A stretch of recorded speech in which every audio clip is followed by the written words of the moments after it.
Go. So we're going to tell you about the story of the coat of arms of Derry. There's a skeleton in the coat of arms and it represents Walter de Burgo and Norman knights. His cousin William was in control of Derry and control of most of Ulster, most of the north of Ireland, 700 years ago. And the story is that Walter was having an affair with William's wife. Walter was invited to William's castle, which is in Donegal, Northburg Castle. And when Walter arrived at the castle, William's men grabbed him and they buried him alive in the walls of the castle.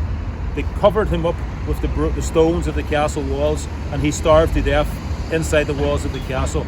So the skeleton represents Walter because it's supposed to represent the arrival of the British 400 years ago during the new colonisations here, and supposed to represent the rebirth of British control in Derry because they had lost that for hundreds of years to the native Irish Gaelic population. So Walter was a Norman knight, that was the old English control here, and then with the arrival of the British colonists their control was reborn. So the skeleton is being resurrected. That's the idea of having the skeleton in the coat of arms, and that is the story of the coat of arms of Derry.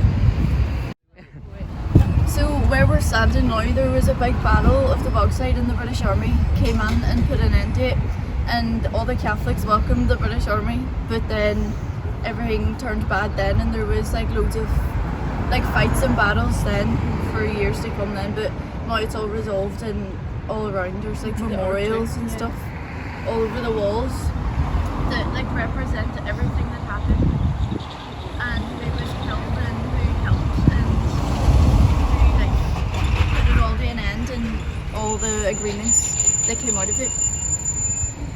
Sister Claire was a great person.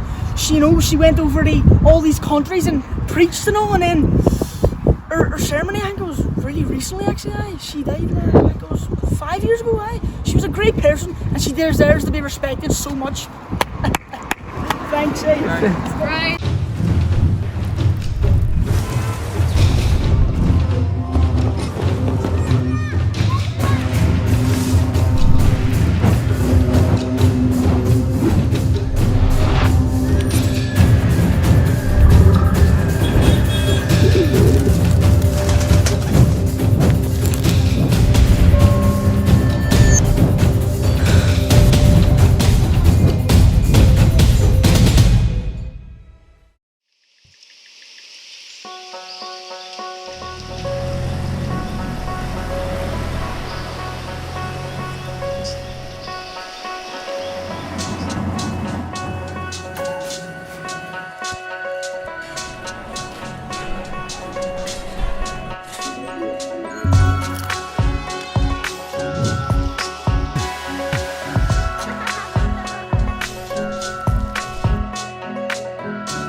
Okay, so that was another test.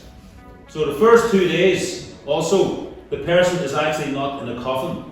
They're only, what people would do, they would take the door from maybe the front of the house or from an internal door and they would lie the body on the door.